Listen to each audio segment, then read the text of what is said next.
Vamos lá. Vamos dar continuidade à nossa série. Ainda estamos na Epifania, com a nossa série O Coração de Jesus. E nesse quarto domingo da Epifania, eu quero falar um pouquinho sobre o coração que fala ao medo. O nosso texto está em Mateus 14.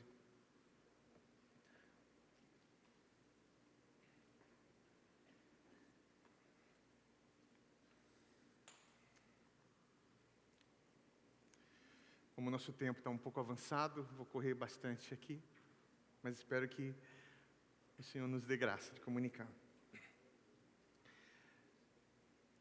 O coração que fala ao medo. Mateus 14, vamos ler do verso 22 até o 36. Ok, meus irmãos? Sim, a palavra do Senhor.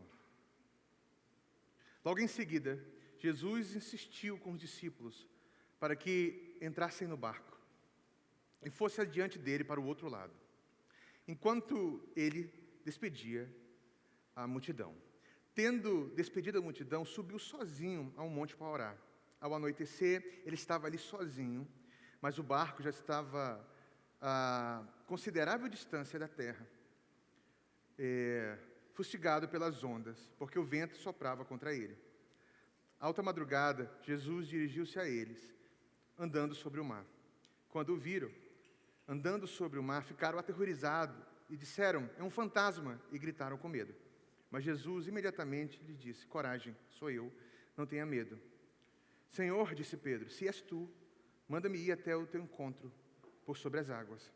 "Venha", respondeu ele. Então Pedro saiu do barco e andou sobre as águas e foi na direção de Jesus. Mas quando reparou no vento, ficou com medo e começou a afundar e gritou: "Senhor, salva-me." Imediatamente Jesus estendeu a mão e segurou e disse: "Homem de pequena fé, por que você duvidou?" Quando entraram no barco, o vento cessou. Então estavam no barco, quem estava no barco o adoraram, dizendo: "Verdadeiramente tu és o Filho de Deus." Depois de atravessar o mar, chegaram a Genezaré.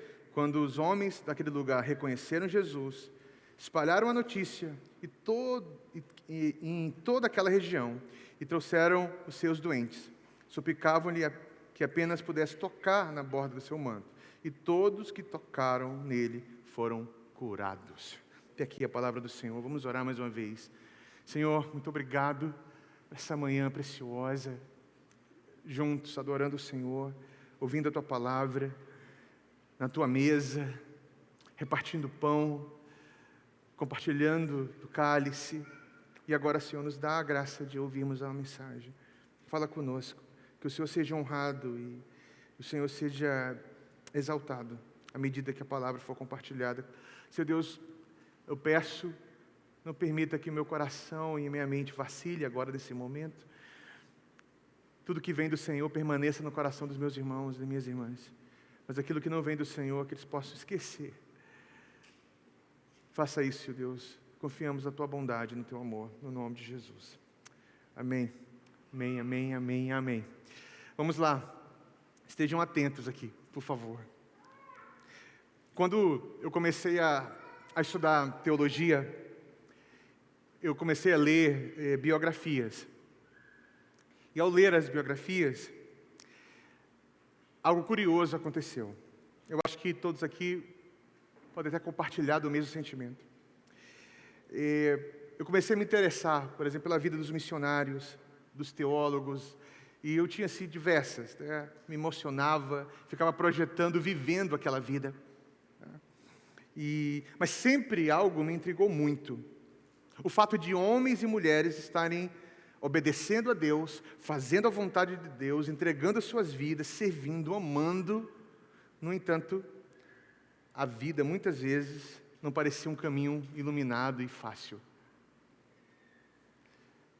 Essa parecia mais uma travessia escura. E eu ficava assim, mas como pode essas pessoas estarem obedecendo a Deus, elas estarem entregando a sua vida ao Senhor, fazendo a obra de Deus. Elas dedicaram tudo ao Senhor. E passando por tudo isso, sofrendo tudo isso, né? É claro, quando você lê o Novo Testamento, esse é o cenário ali, dos discípulos, dos apóstolos. E dentro da história da igreja, parece que a dinâmica é a mesma. Isso não é um pouco ali do que acontece com todo aquele que entrega e vai fazer essa obra. Então eu ficava intrigado com isso.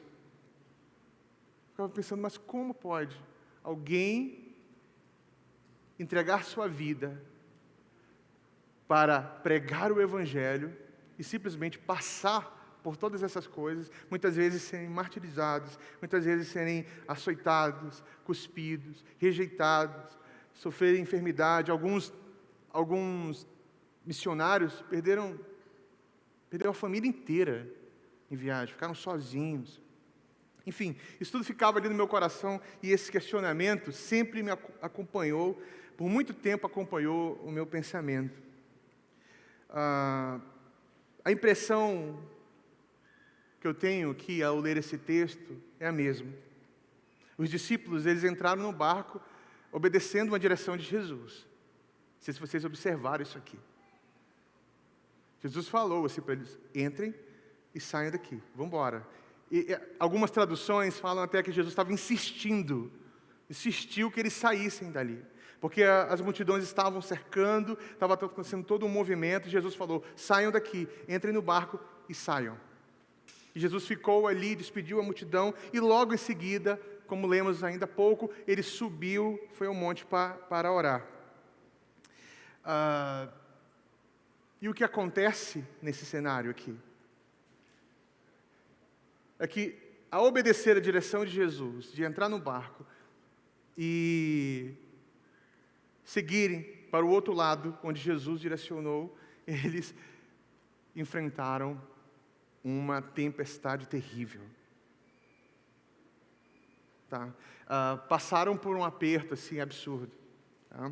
E aqui que vem a questão, que eu acho que esse texto linka muito bem com o que eu acabei de compartilhar com vocês, da minha experiência lendo biografias. Né? Eles entraram no barco, obedeceu, fizeram o que era certo, e de repente o vento vira contra. A noite cai, eles estão ali lutando, as forças estão indo embora, o progresso fica lento, eles não estão avançando mais, e aquilo que era missão começa a ser uma espécie de sobrevivência. Parece que é um pouco o cenário que acompanha o povo que de fato entrega a sua vida ao Senhor. É por isso que certas teologias, por isso que certos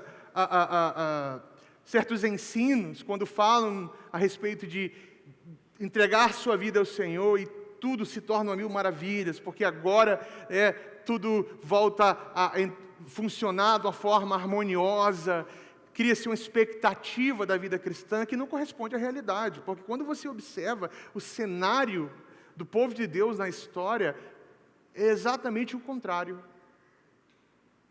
Exatamente o contrário. Por isso que seguir Jesus, ele não é tão fácil assim. Além de não ser tão fácil, ele não é, muitas vezes, tão atrativo assim. Porque quando você olha a vida das pessoas que estavam seguindo Jesus, parece que eles perderam a vida de fato. E perderam. Eles perderam a vida. Eles não usam mais os mesmos critérios, eles não olham a vida do mesmo jeito, eles não olham mais para a sua vida, para a sua família, para as coisas, seus sonhos, seus projetos, do mesmo jeito. Tudo vai mudando, sendo transformado. E aqui, que eu acho que esse texto salta nos ensinando tanto sobre Jesus. Porque nós temos aqui Jesus, alguns textos antes, fez um milagre assim estrondoso, ele multiplicou os pães e os peixes. Mateus conta que naquele momento todos ficaram atônitos com o que ele fez. Todo mundo que estava com fome foi alimentado, sobrou. Né? Jesus, como o Messias de Israel, estava ali multiplicando, os milagres acontecendo. Que maravilha, todos estavam ali perplexos. E agora, ele despedindo as multidões, dá uma direção para os discípulos. E aqui entra um grande ensino a respeito do coração de Jesus e também da vida. E eu faço essa comparação porque encaixa muito bem. A jornada dos discípulos aqui, obedecendo a Jesus e entrando no barco, é a jornada do povo de Deus que obedece a Jesus. Não tem como não fazer essa comparação. Parece que o Senhor nos colocou numa armadilha. Parece que o Senhor quer nos matar. Ele nos dá uma direção e agora nos deixa aí sozinhos. A tempestade nos alcança, as forças estão indo embora. Ou seja, Deus está longe. Jesus nos colocou aí para sermos mortos nessa tempestade à deriva. E eles estavam cansados. Remando contra aquilo que eles não podiam controlar. E aqui surge uma pergunta assim, que é preciosa demais. Que muitas vezes nós não gostamos de admitir. Tá? Em meio às tempestades, em meio ali, como os discípulos, com o barco naquela madrugada, passando por tudo isso, nós nos perguntamos: e se eu sucumbir? E se eu não aguentar? E se eu afundar? E se eu estiver sozinho? Com certeza, eles estavam ali já planejando o pior. Eles não estavam com tanta esperança assim. Sabe? E é nesse cenário, com o coração com medo, que Jesus vai ao encontro dos discípulos. Então, igreja, indo direto aqui ao ponto, como eu falei, não tenho muito tempo para construir toda a ideia aqui com vocês, mas Jesus manda os discípulos irem para o barco. E a vida do povo de Deus ao longo da história é Jesus mandando ir para o barco. Essa é a nossa jornada. A grande comissão, nossa tarefa no mundo é Jesus nos mandando ir para o barco. Já observamos seus milagres, vimos que Ele é o Filho de Deus, vimos muito que Ele já operou, já presenciamos milagres assim incríveis, vimos o que Ele fez ao longo da história. E aí o que Ele faz? Vai para o barco. E a caminhada do povo de Deus no mundo é uma eterna direção de Jesus para a ida ao barco. É impressionante como isso acontece.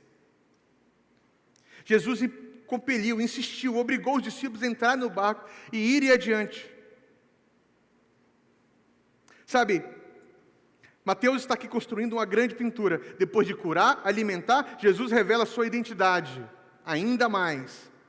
A autoridade e compaixão estão caminhando juntos. E agora, no lago, a pergunta volta novamente: quem é Ele, afinal? Quem é Ele, afinal? Vamos extrair alguns fundamentos essenciais aqui para a nossa jornada. Primeiro, uma teologia prática aqui, tá? Direta. Obedecer Jesus não nos livra automaticamente das adversidades e dos ventos contrários. Aprenda isso.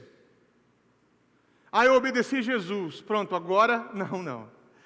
Se prepare para a maior aventura da sua vida. Você vai entrar num barco direcionado por Jesus e as coisas vão estar ali, parece que fugiram do controle. Nós precisamos dessa consciência. A vida cristã no mundo, ela é agridoce. E muitas vezes parece que nós vamos sucumbir.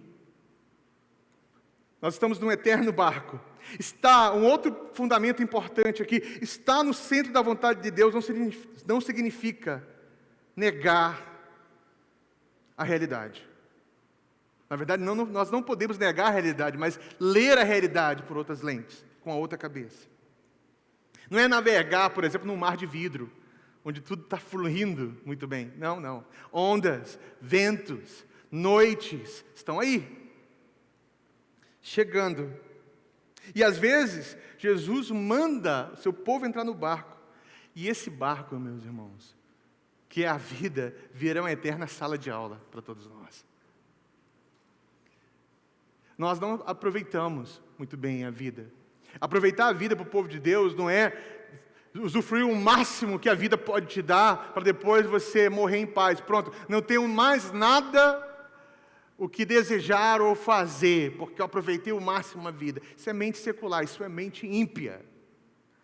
Tá certo? O povo de Deus é diferente, ele observa a vida de um outro prisma, seus desejos, aquilo que está no seu coração, a forma como eles observam, fazem, vivem no mundo, servem o mundo, estão vivendo em comunidade, é totalmente diferente. É por isso que Jesus fala, vocês não são do mundo, porque eu não sou do mundo. E qual a diferença aí? Que os nossos sonhos, projetos, anseios, nossa leitura, a maneira como nós nos dobramos diante de Deus e como nós não nos dobramos diante dos outros poderes, é a diferença. Nós não somos desse mundo. Nós não vivemos num mundo iludidos, enganados. Nós temos uma clareza. E Jesus nos envia para o barco da vida. E esse barco vai passar por uma série de coisas, mas nós não vamos sucumbir. Você sabe por quê? Porque nós não estamos apegados à promessa do bem-estar. Nós estamos apegados e olhando aquele quem está se revelando. Quem é esse homem que acabamos de observar que operou um milagre, que ele fez tantas coisas, e quem é esse? Quem é ele? Essa é a pergunta que precisa estar diante de nós, consumindo os nossos corações. Então essa é a primeira lição da sala de aula da vida, que é dura muitas vezes. Há ventos que não se calam. E eles não se calam, porque Deus não só tem um plano, mas Ele está no controle. Perceba, Deus está no controle, logo os ventos cessam. Não, Deus está no controle, os ventos continuam.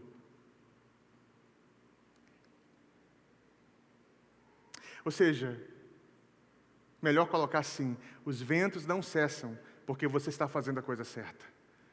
É fazendo a coisa certa que os ventos continuam. Na cabeça de uma teologia distorcida, o cara fala assim, eu faço o que é certo, logo Deus, por princípio, uma lógica muito clara, eu faço o que é certo, Ele facilita a minha vida. Essa lógica nós fazemos com a oferta também, já viu isso? Eu oferto isso, logo aquilo que eu espero Ele me dá. Eu estou indo regularmente nos cultos do domingo, logo o Senhor tem que facilitar aí um pouco o caminho. Essa lógica é uma lógica não só de um erro teológico, mas que vai desembocar numa heresia, de verdade. E acho que muitos chegaram nessa casa crendo e ainda creem nessas heresias.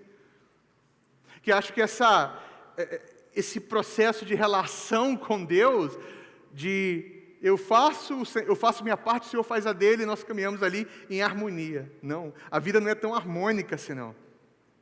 De verdade. Mas existe uma segurança. Então, o medo cresce quando o progresso é lento e a noite é longa. Acho que todos nós aqui já nos deparamos com essa realidade. Parece que as coisas não estão avançando, está tudo muito lento. A noite é longa demais, cadê o amanhã? O vento era contrário, o barco se afastava da terra, os discípulos lutavam. Sabe, alguns comentaristas, eles fazem até uma leitura mais existencial aqui. Que sentido?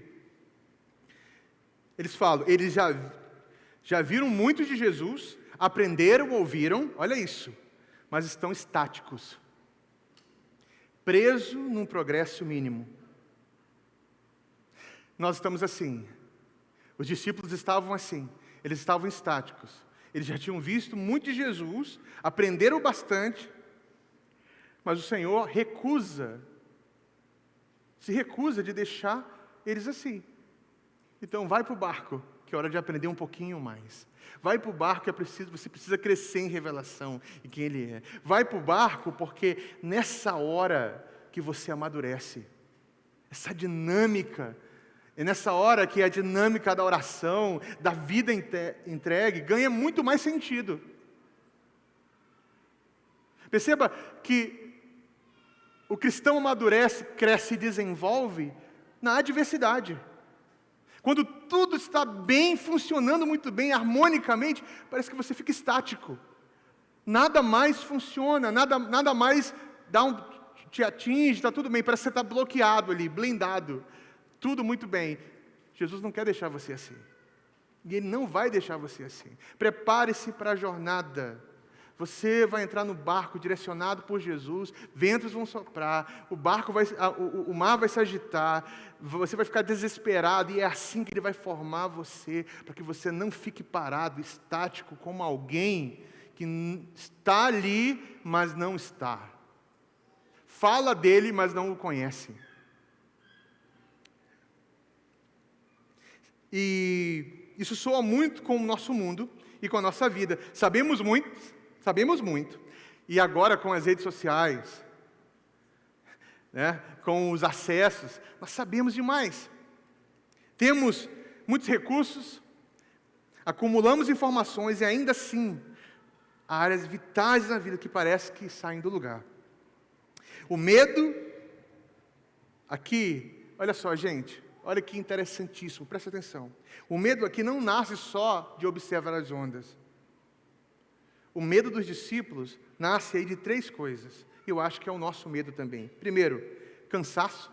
Eles estão ali remando por horas. Segundo, escuridão.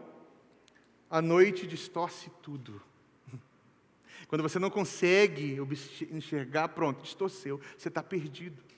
Você está guiado. A noite tem essa mística, né, com aquilo que é aterrorizante, o medo. E atraso.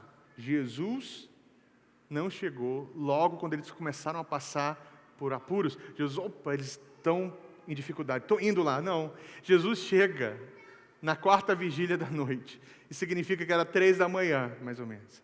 3, 4 horas da manhã. No tempo dele, no momento dele. Antes de isso ocorrer, Jesus se retirou para orar.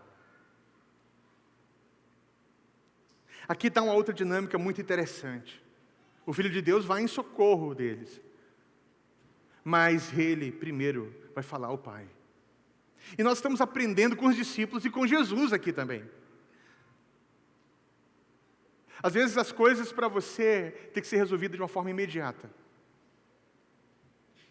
Nós somos assim, imediatistas.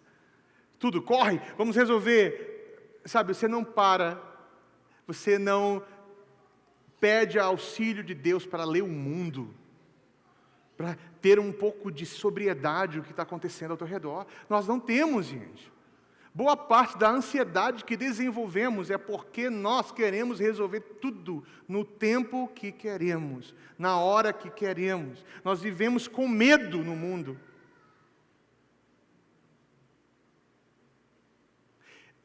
E acho que pós-Covid, pós-pandemia, isso potencializou.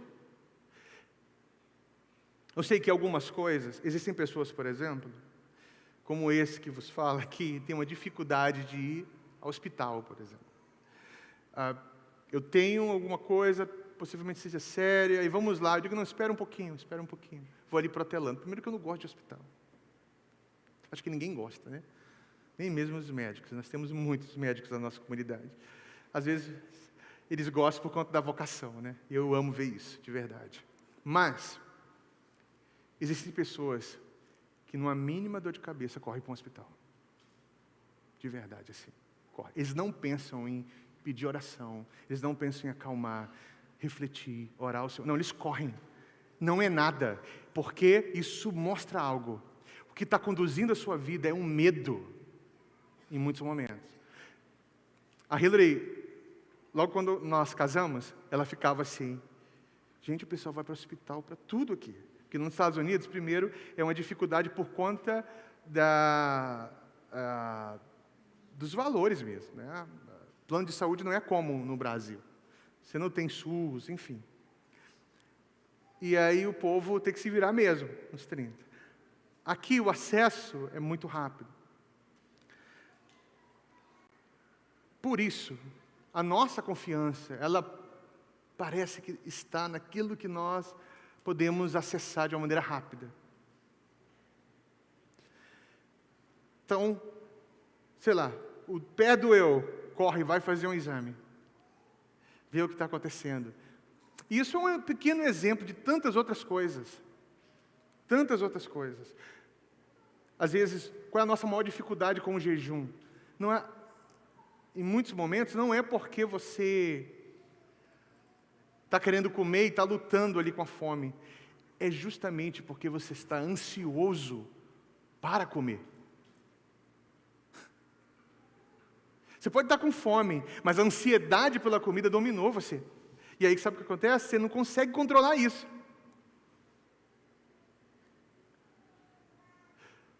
É até assim, gente, é infantil demais, mas domina boa parte dos crentes.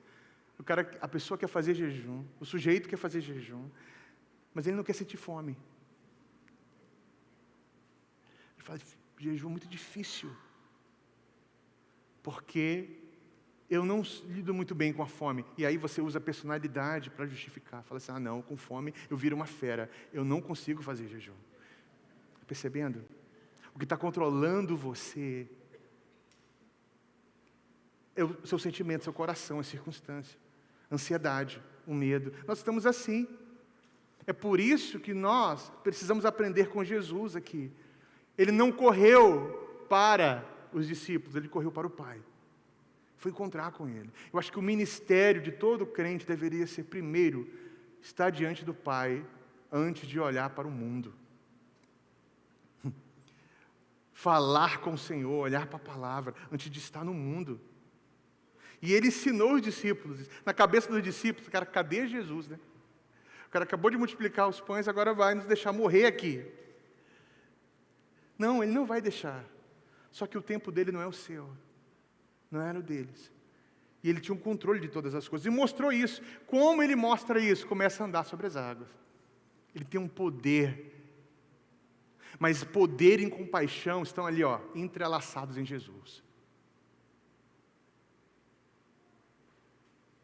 E aqui um outro fundamento. Parece que aqueles que têm o poder, compaixão, está totalmente distante dele. Ou aqueles que têm compaixão, mas não têm o poder de Deus, quer resolver tudo pela compaixão. Perceba que está desequilibrado o jogo aí. Nós precisamos entender que na jornada, cansaço, escuridão, atraso, vai acontecer. Os momentos em que a dor é maior, não é quando a tempestade se acentua, é quando o silêncio de Deus está no meio dela. Gente, é verdade. Deus não está fazendo nada. Acabou, entramos em desespero, fomos abandonados por Ele. E aqui, olha que interessante. O medo tem a capacidade de nos dominar, até nós vermos uma solução palpável ali, e aí ele vai amenizando, porque nós temos uma esperança. E quando nós não vemos mais nenhuma solução, e aí pronto, o medo domina. E quando ele domina, a escuridão cega, e aí pronto, você está sendo guiado só pelos impulsos. É por isso que quando Jesus aparece, olha só que interessante, eles não dizem, graças a Deus, está chegando uma ajuda. Eles olham e falam o quê? Um fantasma, mais medo. Eles estão dominados pelo medo. Agora, se já estava pior, piorou um pouquinho mais. Vamos morrer, a tempestade está aqui, o barco não está legal, e nos aparece o fantasma. Para rir da nossa cara enquanto nós vamos morrer. É algo nesse sentido. Então, quando o medo está dominando, o socorro parece um fantasma. Parece que não é ajuda, não. Nós ficamos com medo, ficamos bloqueados ali pelas coisas.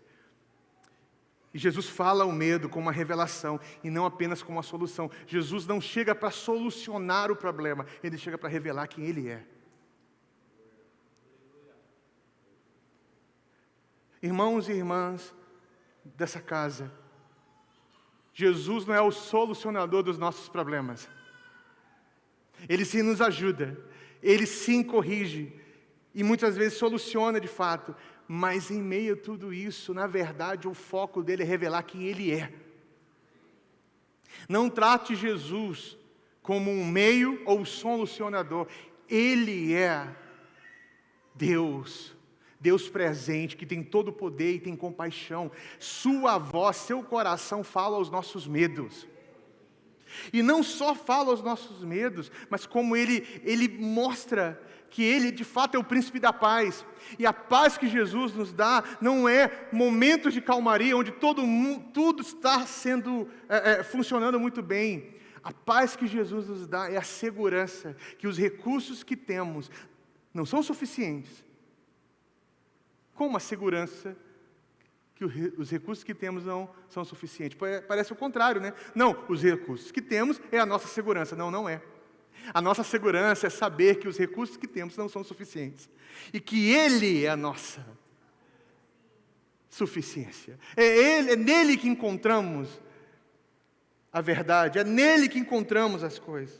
Olha só, Jesus responde com 3 frases que sustentaram ali os discípulos. Naquele momento, ele fala, coragem, ele fala, sou eu, e não tenha medo. Observa aqui, não tenha medo. Aqui, Mateus não está apenas narrando um milagre, ele está descrevendo uma espécie de teofania do Antigo Testamento. Um momento em que Deus se dá a conhecer. E a reação de terror é muito típica das aparições divinas nas Escrituras. Quando o anjo apareceu, todo mundo ficava aterrorizado, assim, com medo. E a palavra não temas sempre estava ali. O que muda o cenário não é, primeiro, o vento cessar.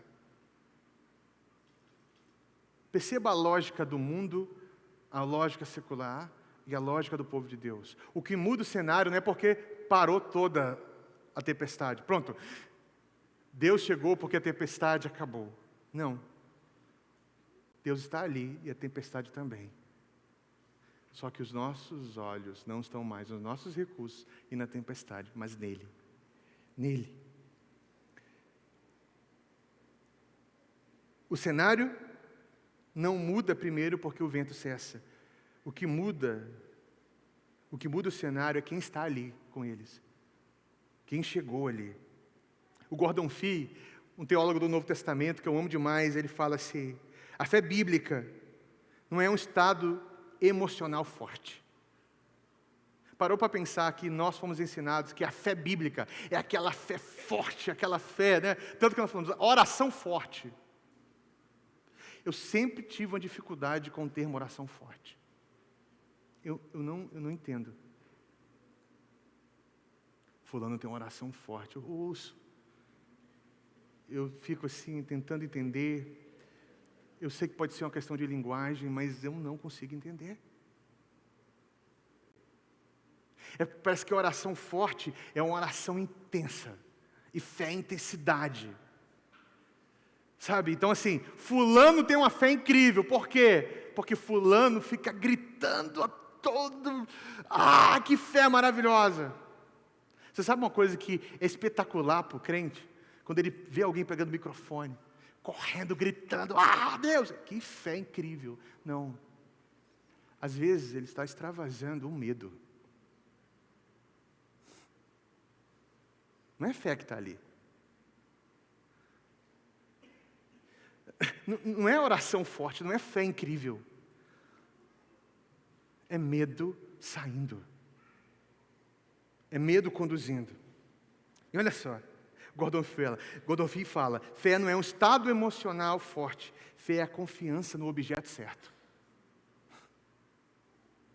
A confiança deles não estava mais no barco, nos recursos, mas no Senhor. E o ponto central do texto não é, você consegue caminhar sobre as águas. Aqui, já ouvi tantos pregadores falando aqui, olha, quando eu estiver no mar e tal, vamos lá, vamos ser que nem Pedro. Só que não seremos melhores que Pedro. Pedro afundou, nossa fé não vai deixar os irmãos. Lembra da música da Cassiane? Quando estiver frente ao mar. Os irmãos piram, ficam loucos. E aí eles consideram isso fé. Observa comigo. O ponto do texto, o auge do texto não é Pedro andar sobre as águas. mas ele começar a reconhecer Jesus em meio ao caos. Aqui está o ponto central. Não é o espetáculo de andar sobre as águas. É confiar na voz que o chamou. É confiar na voz que estava ali falando, vem. Você quer vir? Vem, vem. Será que nós estamos conseguindo ouvir essa voz? Ou você está ainda reclamando que ainda não tem uma fé forte, uma oração forte? O Timothy Keller, no livro Reason for God, ou A Razão de Deus, eu não lembro agora a tradução em português. Ele fala, não é a força da fé que salva, mas o objeto da fé. Porque se dependêssemos de fé para sermos salvos, nós não teríamos. Fé fraca em um Salvador forte é suficiente para a salvação. Não é incrível isso? Isso é precioso demais. O coração de Jesus fala o medo com uma palavra. Não é medo, pare. Sou eu. Eu estou aqui. E se Ele está aqui, tudo muda. Eu acho que eu tenho que dividir essa mensagem em duas. Eu tenho mais 4 pontos aqui, mas eu vou para o final.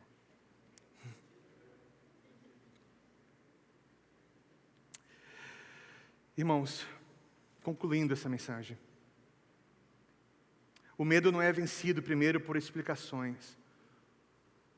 Por falar para você que vai ficar tudo bem. O medo é vencido por uma presença. Uma presença que é o amor manifesto. A frase que sustenta a nossa jornada na noite, na escuridão, na tempestade, não é que vai dar certo. Não adianta você cantar, vai dar tudo certo. Na verdade, outro problema, você pode cantar essa canção certo, mas você canta errado. Vai dar tudo certo, porque no final, Deus vai estar lá e Ele tem o controle de tudo. Mas vai dar tudo certo, não é que vai dar tudo certo na tua trajetória, porque vai dar muita coisa errada. Mesmo, de verdade, vai dar errado. Então a frase que sustenta a noite não é que vai dar tudo certo. É o Senhor falando, eu estou aqui, sou eu. É isso aqui. Aqui, o coração de Jesus que fala ao medo, Ele fala, eu sou. Eu estou aqui. E aí é reflexão para todos nós. Que voz nós estamos ouvindo na jornada, na trajetória? Jesus às vezes aparece atrasado. Alguém aqui já pensou que Jesus atrasado? Esse cara, Jesus está demorando, hein? Ele falou que estaria conosco, mas eu não estou vendo, e até agora não fez nada. Está atrasado. Só que Ele vem na 4ª vigília da noite. Quando a noite está no fim. Isso é precioso demais, irmãos. Há momentos que Deus não impede, em muitos momentos, na verdade, Ele não impede as lutas que nós teremos. Porque Ele quer curar algo mais profundo. A ideia de que você só confia quando você controla. Você sabe uma coisa que a espiritualidade nos últimos anos tem feito comigo? Perdeu o controle. Dos maiores benefícios de estudar os padres do deserto e as mães do deserto é me ajudar, por exemplo, a perder o controle das coisas. A não ficar mais tão preocupado assim, pensando que pode dar errado.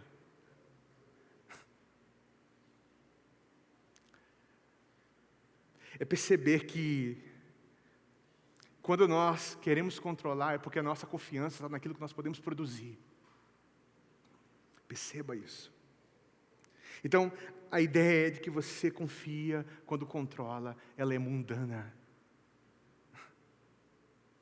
Sua confiança não está em resultados palpáveis ou naquilo que você está vendo. A demora de Deus é uma libertação para todos nós. É uma salvação para todos nós. Pequena fé não é falsa fé. É fé em formação. Em alguns momentos, eu já me deparei assim, totalmente angustiado. Falei, Senhor, me faltou fé para tal coisa ter acontecido.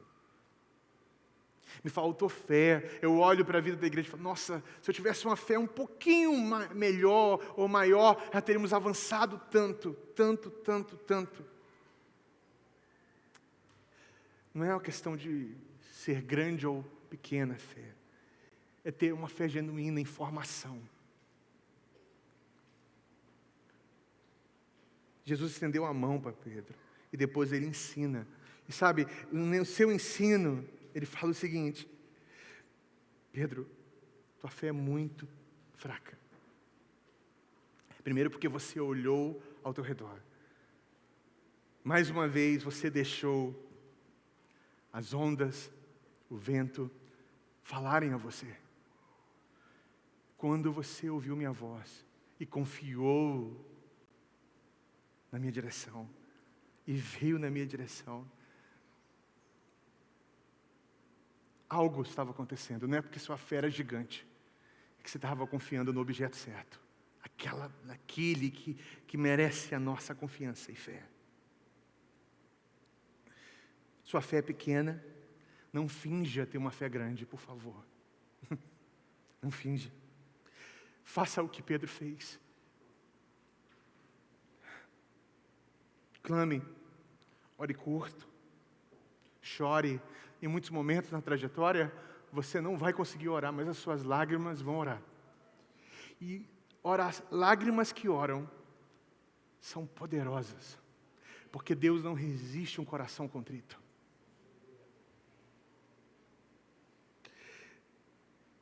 Quando você clamar e estender suas mãos, uma mão vai segurar você. E entenda, aqui você está segura.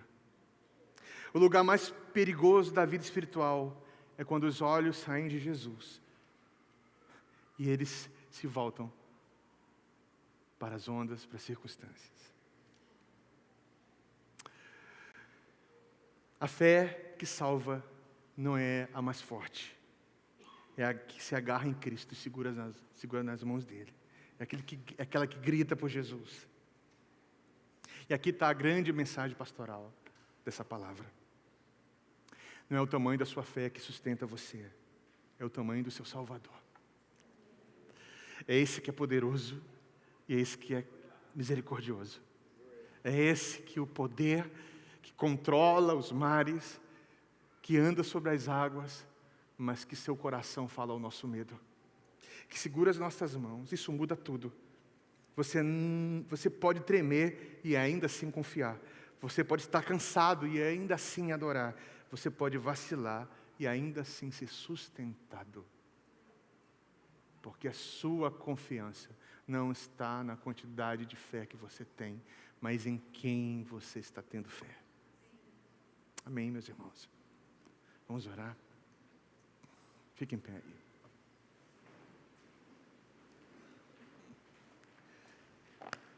Eu convido você agora, com seu coração, de verdade, poucos minutos agora aqui, poucos minutos. Eu quero que você fale ao Senhor. Me ajuda, Senhor, no barco da vida, ser como Pedro. Porque essa é a nossa imagem, essa é a imagem que nós temos que levar. Cuidado com os padrões que você estabeleceu, com os exemplos de quem tem fé grande que não tem, do que tem oração forte que não tem. Cuidado. Olha para Jesus. Olha para Jesus. Olha para Ele. Ele vai andar sobre as águas. vai dar um temor, vai dar medo. Vai dar muito medo. É um fantasma. Não. Calma, não é fantasma, é que o medo está falando para você. Aí você vai ouvir uma voz, sou eu.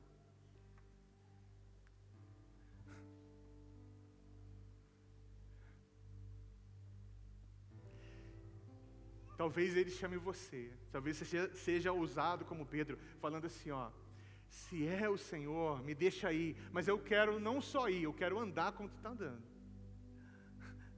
Talvez seja ousado. Aí você vai ouvir, vem. Aí você se depara com a realidade, que as circunstâncias, a vida ainda estão ditando as coisas para você. E aí você começa a afundar. Só que nessa hora, Pedro faz o pedido, que é a oração mais poderosa que podemos fazer na vida. Salva-me, Senhor. Salva-me, Senhor. E ele estende as mãos. Estenda suas mãos. Vamos fazer esse exercício. Senhor, segura as nossas mãos hoje. Eu acho que muitos aqui podem estar afundando nas águas do mar da vida, como aquela canção fala. E nós estamos aqui para segurar as tuas mãos. Salva-me, Senhor. Salva-me, Senhor. E ao segurar nas tuas mãos, eu posso ouvir do Senhor: por que você deixou de crer? Por que você deixou de crer?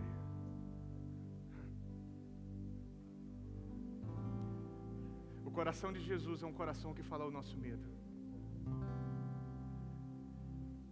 Permita o coração de Jesus falar o seu medo.